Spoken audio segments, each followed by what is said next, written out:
LaxFactor podcast. What is up, college lacrosse fans? You are watching episode 149 of the LaxFactor podcast. It is Easter Sunday. Good morning.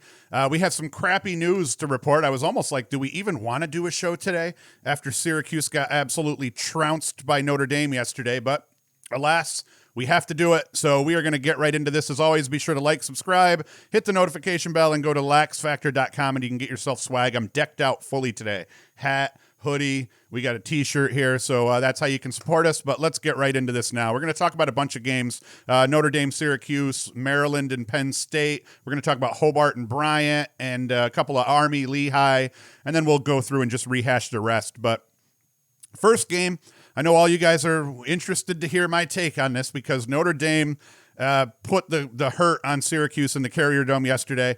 As a diehard Syracuse fan, it is really hard not to go negative here and not to start really pointing fingers and being a jerk about it to a degree, because while I was watching the game, and I'm one of those fans that when I watch a game and my favorite team is losing, I get really upset, especially when it's painful to watch. And this was painful to watch because the reality is this team is solid all around. I'm seeing a lot of people talk about Desco needs to go and the defense sucks and all of that. If your takeaway from this game was that our defense sucks, you don't really know lacrosse. The defense is doing everything they can to keep the team in these games. They did everything they could, and they played as well as you could expect against Duke, considering the possession disparity. And I'd say the same thing here. This didn't go the way the Duke game did, but there's reasons for that. But as a diehard fan, I wouldn't be being honest.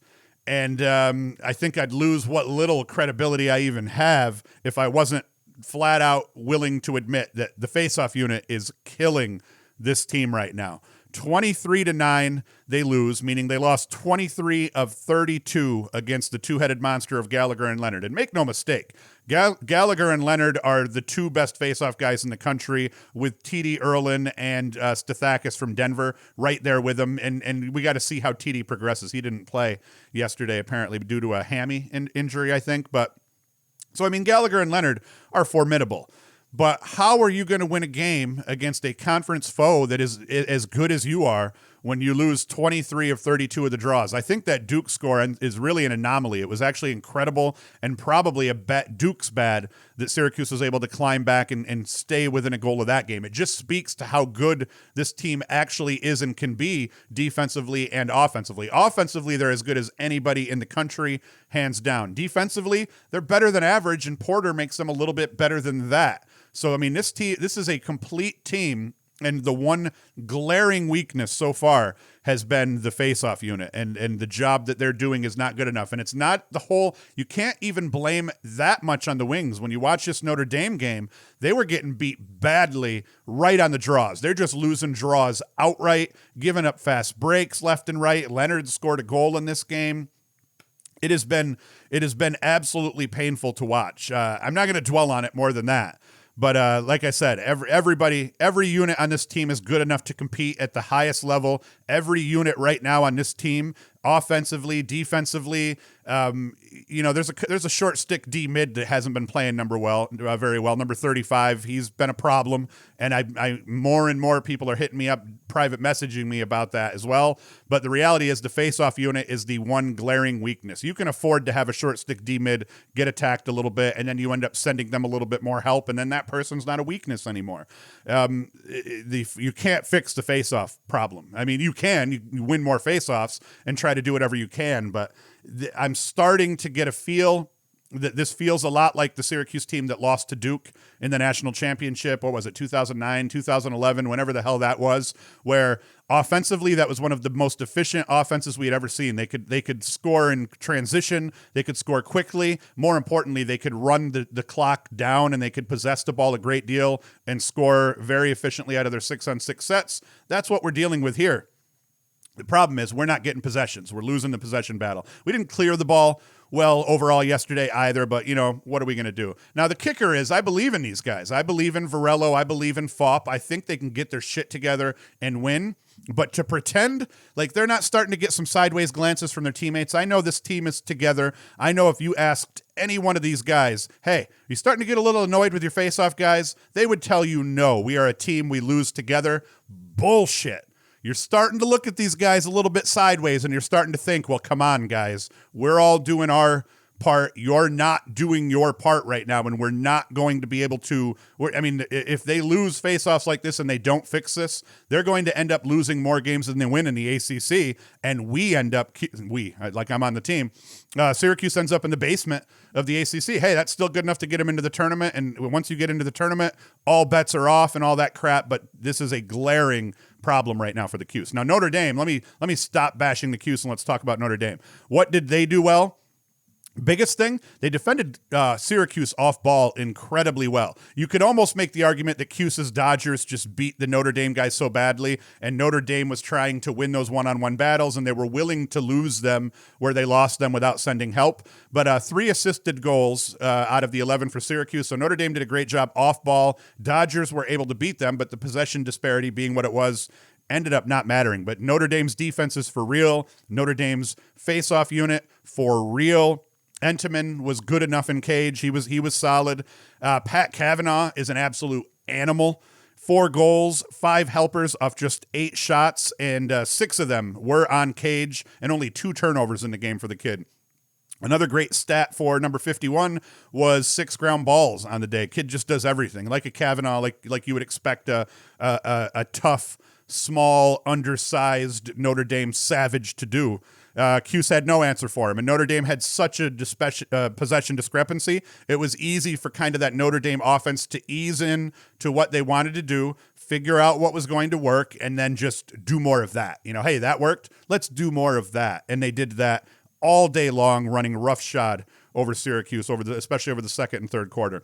One thing that made it worse at the faceoff dot was in that fourth quarter when you're sitting here thinking, hey, this is Cuse time. Now it's time for some Cuse magic. They lost all five faceoffs in the fourth quarter, so it got worse. So that's all I have to say on that one. I'd like to go into the game more. We could talk about stats, and maybe I owe it to the guys to do that, to kind of go through, and especially the Notre Dame guys, because they ended up winning the game. Maybe I do owe it to them to kind of rip through the box score a little bit, but in the end, it was a sad day if you're a Cuse fan. Notre Dame played a hell of a ball game, just deserved to win it by a margin. Pat Kavanagh, 4 and 5. Will Yorke scored, I think, like 3 or 4, or scored like 3 of his 4 like consecutively. I believe I had saw at one point. Sadly, normally I always watch these Cuse games to the end. Being that it was Easter, I was barbecuing for my family, not my family, but like a lot of people in my family, extended family. And I ended up not paying attention to the fourth quarter because I was so pissed off. But Yorke goes for 4 goals. Griffin Westlin had an incredible game, 4 goals. I think he did his damage early in the game, scored like 2 or 3 in the first quarter, first half. Wheaton Jacobois, 1 and 2 for Cuse. Rafus looked good early, especially. Had a couple of really nice dodges and goals. He was 3-0. Siebold 2-0. Siebold had a really nice wraparound from the right. Hiltz 0-2. Scanlon 2-0. Just not good enough, guys. Offensively, it's not your problem. I'm just saying Cuse as a whole, that was not good enough, and it made me sad. I'm not going to lie. It made me a little bit sad. All right. Next game to talk about. Penn State, Maryland. Maryland beats Penn State 17-10. Big day for Jared Bernhardt. Kid goes for 5 goals and 3 assists in the game, continuing his path to be named a Tewaaraton finalist. But just as big for number 1, he became Maryland's all-time leading goal scorer. Now he has 159 goals on his career, surpassing Matt Rambo, who had 155 before him. That was the previous mark. So Bernhardt is in quality company, and the best part, there's no asterisk here. A lot of the guys that end up getting an extra year, I know Pennell at one point, there's an asterisk by their name because he got a 5th year, and I know the Duke guys, asterisks by their names because they got 5th years. He was going to break this record with or without that COVID season. You could say, oh yeah, he got X amount of games in that COVID-shortened season to contribute. But even without that, through the rest of this year, he would have beat it. If you took those stats away, by the end of this year, he has that goal-scoring mark. So hell of a job for number 1 for Maryland. He's in good company here, and he is just one of the best players in the country. He absolutely will be a Tewaaraton finalist and could be the winner if Maryland's able to win the national championship. Not much to report in this game overall. Maryland's face-off crew, they held their own against Arceri and company. They lost 58% of the draws to the Nittany Lions, but hung tough enough to keep possessions fairly equal, unlike Syracuse did. Logan McNaney, he won the goalie battle.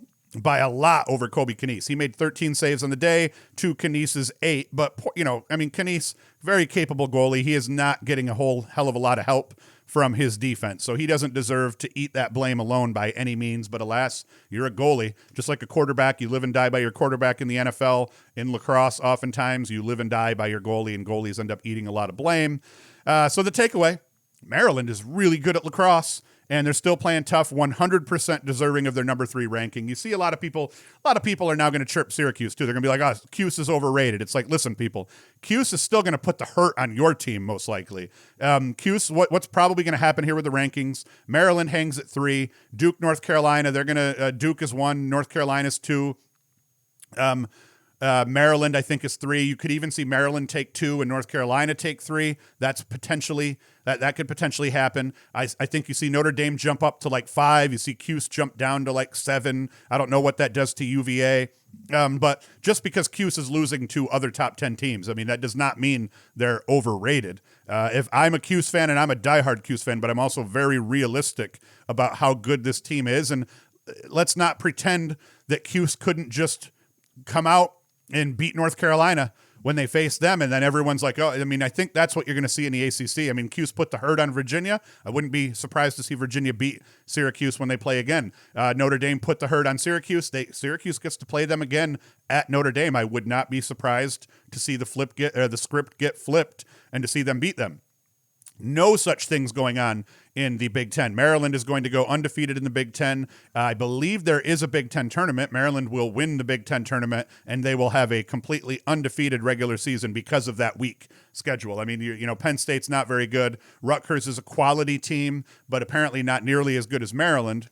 And because none of these teams are playing non-conference games, we're not going to have any idea how they stack up against the rest of the country, except I know for a fact that Maryland stacks up very well in the end. And I think that they should be the number 2, the number 3 team based on what we see and how they play, even though they're playing down a little bit here in terms of the quality of the competition they have to face this year.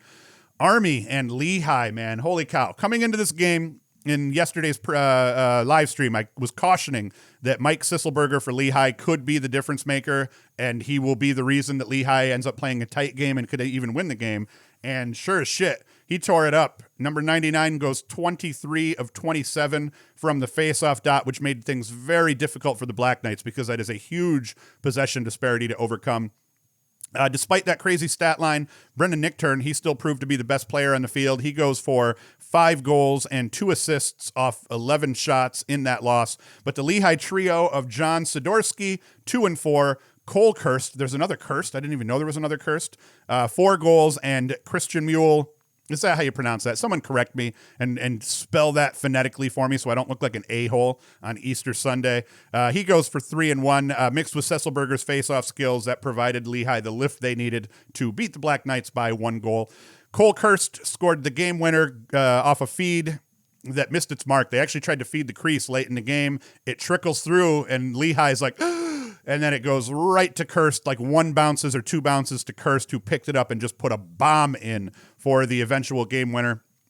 And that was pretty big. And then for anyone who's followed Lehigh, this isn't a surprise outcome. I mean, Lehigh is a quality team. Sisselberger is one of the best faceoff guys in the country. They put together a really good group of offensive lacrosse players. So Lehigh is legit. This is not a weird anomaly. I mean, I thought they could hang in this game, and they just proved us right, and they could. Hobart.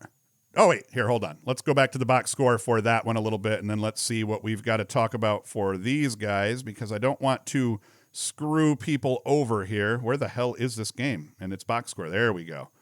Because there was a bunch of guys that scored. All right, so for Lehigh, it was, I mentioned the guys for Lehigh, and then we just had Scott Cole. He put up 2 goals. For Army, it was nothing beyond Nichtern. Liam Davenport, 1 and 1. Nicholas Garofano, 1 and 1. Aiden Burns, 2 and 0.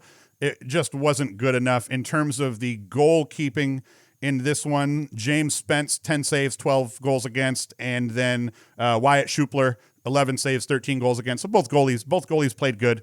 It ends up just being two really good offensive teams kind of beating up the goalies a little bit here. But, man, Sisselberger was just off the charts. 23 of 27 and 14 ground balls, which means he won more than likely. He won 12 to 14 of those pretty cleanly. So that's just a bunker stat there for those guys. Next game I want to talk about, Hobart and Bryant. Hobart beats Bryant by a goal, 11-10. And now this is one hell of a ball game. Tied after the first quarter, 3-up. Bryant held a 7-4 lead at the half. Hobart answered the bell in the third, outscored Bryant 5-2. So we're tied up at nines going, if I did that math right, we're tied up at nines going into the fourth quarter. Then Hobart ends up striking first. Tommy Mott, he had a big game, unassisted goal just a couple of minutes into that final quarter. And then the quarter was pretty quiet overall until we get Bradley Simus. He scores another goal for Hobart with 5 minutes left in the game. That gives the Statesmen a 2-goal lead late. And then Bryant managed to score a goal with about 4:10 remaining. Bryant got back to within one, within about a minute and a half of Hobart taking that 2-goal lead. And then Hobart needed to kill off a pair of Bryant man-up chances. With a minute left, Bryant had, I don't know if they were 2 men up or if they had 2 penalties over the course of that minute that Hobart had to kill, but Hobart ended up killing both of those penalties over the course of the last minute and held on to win this game. The story of the game for Hobart, though, and no wonder they were killing man-up chances towards the end, was Kevin Holtby. Kid made 23 saves on the day, absolutely bonkers for the Statesmen between the pipes. Bryant did manage to win 15 to 24 draws at the faceoff dot. Nathan, and I always have a hard time with his kids, Nathan Lillibert, we're going to call him Lillibert because that sounds a little bit more butch. He took all the draws for Bryant, did a great job, 15 to 24. Tommy Mott, he ends up with 3 goals and a dish for Hobart on the day. Hobart got 2 goals each from Simus and Ryan Archer. And then, just great game. And being a Hobart fan, I was curious how that was going to go because that was the big NEC battle. Hobart already had a loss. I believe it was an in-conference loss. And to win that game now kind of just flips this conference again. And now we've got a serious race for who's going to win this conference here. Couple of other games to talk about here. We had Richmond taking on Virginia. And everyone was kind of hoping Richmond was going to hang. They didn't. 18-10. Colin Schellenberger continues to kind of say, hey, I may be a redshirt freshman, but I could also be this team's best player. He goes 4 goals and 3 helpers. Matt Moore, 3-3. Xander Dixon had a good game, 1-2. Cormier, 2-0 or 3-0. Garneau, 2-0. I mean, they kind of went all the way down the list here for Virginia. Dox Aitken just had an assist, but in the end, who cares? P.D. LaSala, he ends up with an assist as well. For Richmond scoring, Dalton Young, 3-1, Tyler Schultz, 0-2, Richie Connell, 2-0. Just couldn't handle Virginia overall. Face-offs. P.D. LaSala had a hell of a day. 19 of 27 from the face-off dot, 12 ground balls, and he had an assist on one of those, so that's a great job. He really murked him, and that ends up being the margin. You sit here and you say, we know Richmond's could be a better team than that, and when you see a score like this, you automatically start looking for the disparity. Where did Richmond get smoked that they couldn't hang? And that ends up being where they got smoked. P.D. LaSala was a huge difference maker and has been. Watch P.D. LaSala in the rematch between Syracuse and Virginia because Syracuse handled LaSala in that first game where Syracuse beat Virginia up, but he's been playing tough ball, so worth watching. Goalkeeping, Rode wins the goalie battle. He has 9 saves versus 8 goals against, whereas Russ Bolt did not play all that tough for Richmond. Russ Bolt is a very capable goalie. You just deal with a possession disparity and Virginia and all the shooters and scorers they have. You're gonna have yourself a crap day from time to time. Nothing you can do about it. Another game that was played, and I actually was watching this game, and it ended up being a hell of a game here. It was Rutgers and Ohio State, and Ohio State gave Rutgers all they could handle. Rutgers ends up holding it up. 10-9 win in the end. Adam Charlambides was big, 3-1 for Rutgers. Shane Knobloch, the freshman, 1-1. Ryan Gallagher, 1-1. Connor Kirst, 2-0. Kieran Mullins, 1-0. Mullins is hobbled a little bit, but the goal he scored was a big kind of uplifting goal for Rutgers because you could tell when he scored, he was pumped. He ran right over to the bench and celebrated on that one. And then the rest of the team kind of rallied around him. But the story for Ohio State was Jack Myers had a hell of a day, 4-1. Griffin Hughes was 3-0. Let's see here. What did Leclerc was quiet, just a goal, but it was an important goal late in the game, I believe. Leclerc's was. And in terms of, once again, How does Rutgers beat them? Goalkeeping. Colin Kirst wins the goalie battle. Alec Van de Bovenkamp, a very solid goalkeeper. He goes for 11 saves versus 10 goals against, so he's better than 50%. But Colin Kirst, 15 saves, 9 goals against. He even forced a couple of turnovers. There was a couple of times where Ohio State was trying to kind of force the crease, and Kirst popped his stick out, snagged balls out of the sky, so that was huge. And then at the faceoff dot, Ignacio kind of murked Rutgers, so Rutgers, really had to overcome their own possession disparity because Ignacio won 17 of 22 draws. He took all the draws. For what I would say to my kids is, how many of the draws did Justin Ignacio take, kids? And they would just know to chirp all the draws. I try to teach them well. And so they win the possession battle, but in the end, Rutgers wins the game thanks to Kirst standing on his head in cage. That's a big deal. Navy and Loyola did battle, and in the end here, Loyola wins 14-10. Loyola's problem has been they're as good as they've been playing really well defensively. They have just not kind of figured out their offensive gelling, and I don't know if it ends up just being based on who they're playing and based on those matchups. They just end up struggling as a result. But this game, they did not struggle. Kevin Lindley 3-2, Joey Kamish 2-2, Olmstead 2-1. I want to see Olmstead doing better. I'd like to see Olmstead putting up some more points. I think what ends up happening is he's kind of their main dodging threat, and he ends up getting quite a bit of attention. That makes things tough for him at times. And then Lindley kind of relies on these other guys a little bit. I have noticed he's been dodging a little bit more here and there as well. So Loyola just has to figure out offensive flow. They have a lot of talent on that side of the ball, and if they could put it all together in a single game, this is the type of outcome you get because Navy is a legit-ass ball club. Navy drops to 3-1. Loyola improves to 5-3, but Loyola's been a little bit bipolar in here. Patrick Skalniak for Navy, he goes 3-2. Christian Daniel goes 3-0. And then in terms of goalkeeping, we have Sam Schaefer for Loyola had a really solid game, 12 saves in this one. And then the Navy goalie there, Spencer Reese, he played well, 13 saves for him. Faceoff dot, what do we got? Bailey Savio. That's the story again. You always sit here and you say, hey, Loyola, I kind of expected this to be a one-goal game. Could have gone either way. What ends up being the story behind this 14-10 score ends up being Loyola's figuring stuff and they're clicking offensively. Why? Because they're winning a bunch of draws. Bailey Savio wins 19 of 28 on the day for Loyola, and then their goalkeeper made a couple more saves than the other guy, so that ends up being your margin in that one. Heck of a game, though. Both very good teams, both teams that are going to threaten to make the tournament by the end of it, but they gotta make it through their conference. So that's really going to be who wins this conference. And understand too, we have a couple more.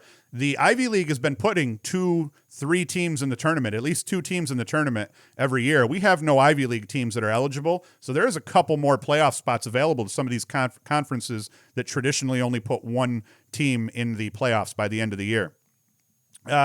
High Point beat Bellarmine, as we thought. They beat them 13-5. Asher Nolting, 8 assists.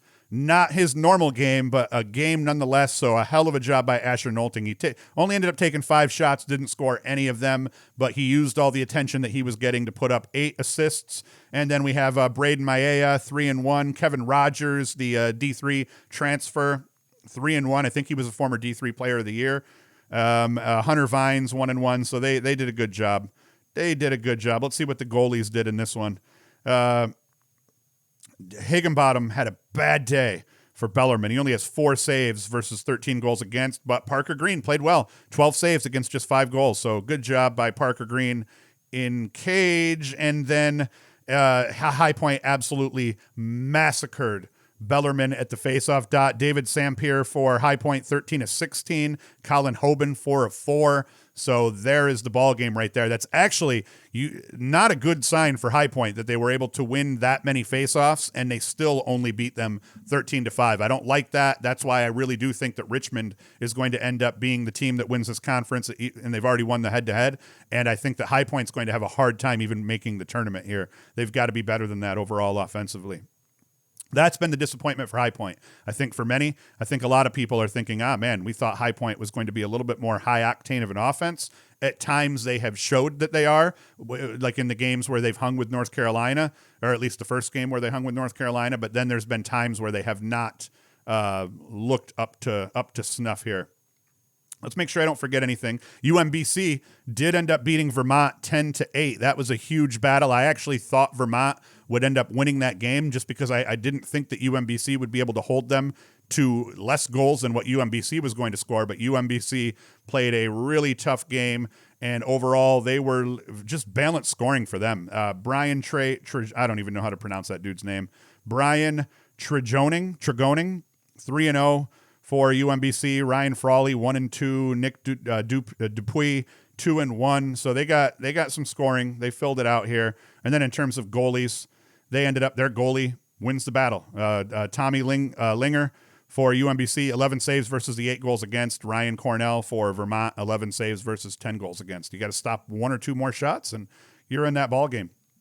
Now that we've gone this far down the rabbit hole, Tommy Burke for Vermont won the faceoff battle 15-22. So that's a hell of a job by UMBC defensively that they were able to win this game despite losing the bulk of the faceoffs. And that tells you a lot about UMBC moving forward. Now UMBC, I'd say kind of the driver's seat in the America East here. Stony Brook is 4-1 in the America East. UMBC is now 4-1 in the America East, and Vermont is 4-1 in the American East Conference.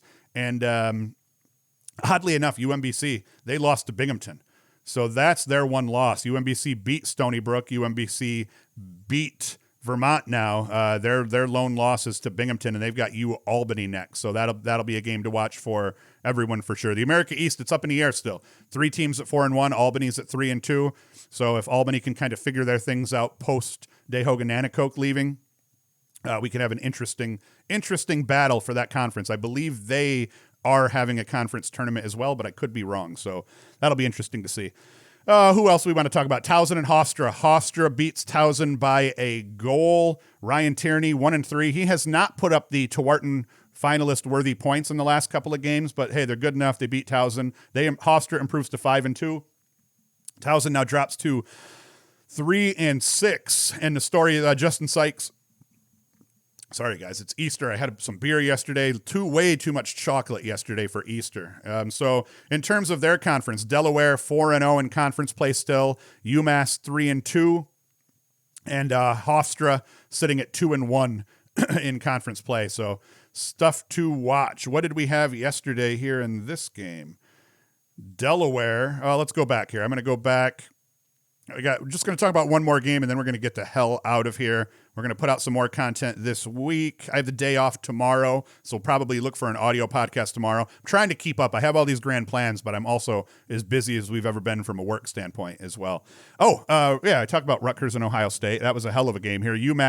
Albany beat UMass Lowell, which was expected, 17-6. Graydon Hogue. He goes 6-1. I think we should call him the Hog, though. He goes 6-1. Hell of a game for him. Corey Yunker, 2-3. Maybe Albany figures it out. They've got a lot of talent on the offensive side of the ball. So I'm wondering if just kind of post Nanticoke, if they can maybe find some camaraderie and gel a little bit. I think you'd always rather have Nanticoke on the team, but in this case here, maybe Albany will kind of, rally around this whole decision here and rally around the drama involved, and maybe they can string some wins together. I hope so. I'm an Albany fan when I'm not watching the Syracuse. All right. It's Easter. I got to get on with my life. So do you guys. So we're going to call that quits. We got a show in, though, on Sunday. Come back Monday. Next week, we'll do all the normal thing. Wednesday's the big show. So come back Wednesday, but be sure to come back and visit and watch to see what we might put out here because, like I said, I have tomorrow off. So I'll probably put some content out tomorrow, maybe talking about the Big Ten game today, and there's another one today as well. So as always, go to LaxFactor.com. Support us that way if you want to. You can get hoodies, hats, T-shirts. We have, like I said, LaxFactor stuff. Is this T-shirt sideways? Oh yeah, it is. That's not very good. Now it's upside down. That's how we're going with it though. But you can support us that way. But as always, thank you for watching. Thank you for listening. And Hoost is out.